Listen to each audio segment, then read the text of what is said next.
नमस्कार साथियों, smart study root channel पर पुनः आपका हार्दिक स्वागत। आज के इस सेशन में हम बात करेंगे फ्यूचर इंडेफिनिट टेंस के बारे में, जिन्हें हम सिंपल फ्यूचर टेंस भी अपन कह सकते हैं।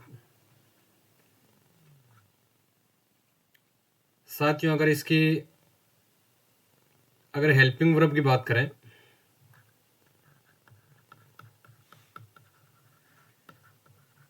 तो फ्यूचर में जो हेल्पिंग वर्ब यूज होती है वो विल से हेल होती है।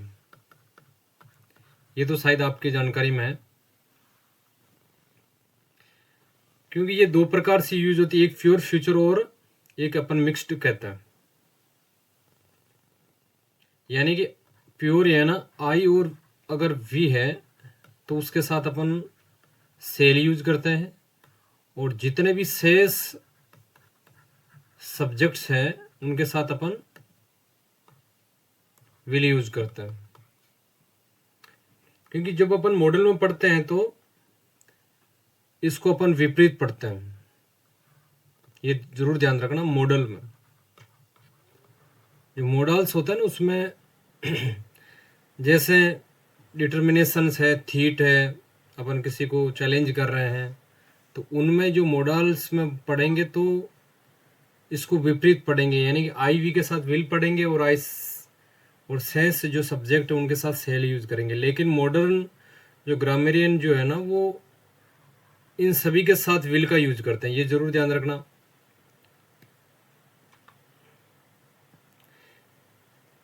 नेक्स्ट, अगर हम इनके महत्वपूर्ण एमसीक्यूज है और इनका जो यूजेज है उनके बारे में अपन चर्चा कर लेते हैं। यूजेज एंड एमसीक्यूज जो है उनके बारे में। पहला यूजेज है, it is used to talk about the things which we cannot control, यानी कि ऐसी चीजें हम जिन्हें हम क्या करने नहीं कर सकते, कंट्रोल नहीं कर सकते, उनको हम नियंत्रित नहीं कर सकते। जैसे यहाँ पे देखो, समय है, समय की निरंतरता को अपन रोक नहीं सकते, यानी कि आई सेल बी 20, मैं 20 का हो जाऊंगा नेक्स्ट ईयर जो है, यानी कि समय को अपन क्या नहीं कर सकते, रोक नहीं सकते, यानी कि ये अगले साल जो है 20 ईयर का हो जाएगा। नेक्स्ट जो है, यानी कि दिवाली जो है ना नेक्स्ट वीक में होगी, ठीक है ना। तो यहाँ पर भी क्या आ जाएगा, फ्यूचर टेंस हो जाएगा, यानी कि इट है तो यानी आई और वी है तो सेल आ जाएगा और सेल सभी के साथ विल आएगा। नेक्स्ट जो है महत्वपूर्ण जो एमसीक्यूज है, विद ए क्लोज, किसमें है, क्लोज जो है उसमें अपन किसका यूज करते हैं। अगर आई थिंक आया हुआ है, क्या आया हुआ है, आई थिंक आया हुआ है, आई एम श्योर आया हुआ है, आई से, आई बिलीव, अगर ये क्लोज आ रखे हैं,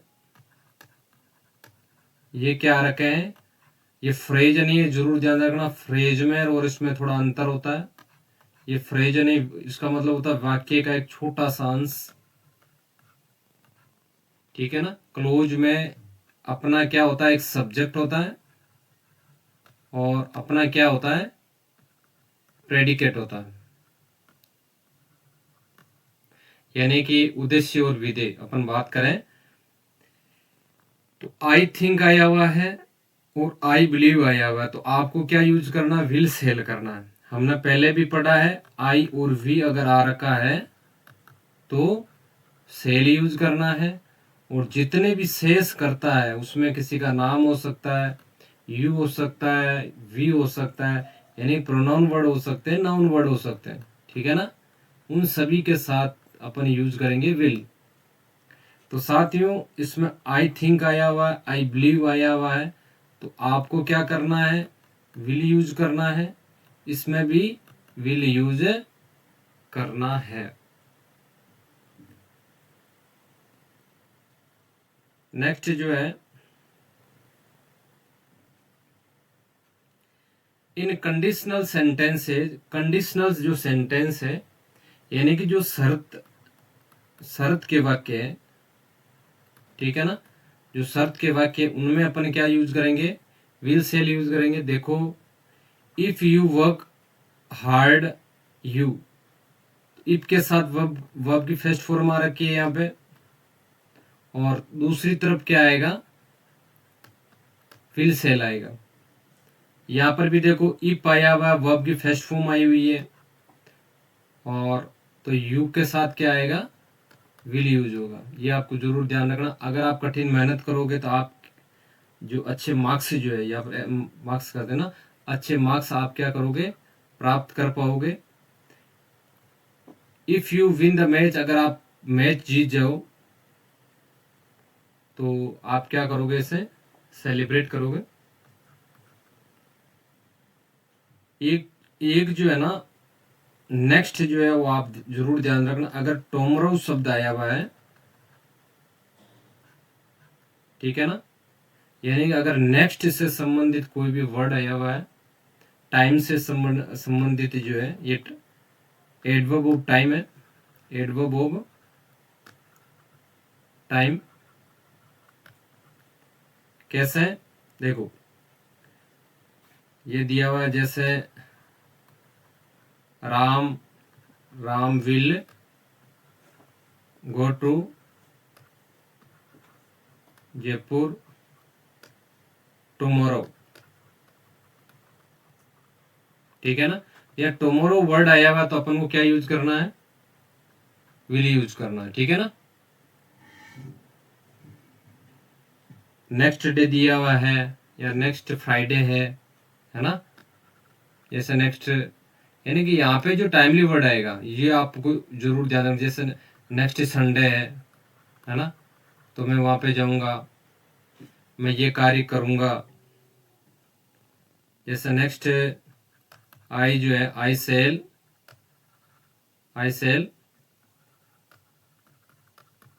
cell complete my homework my homework next day.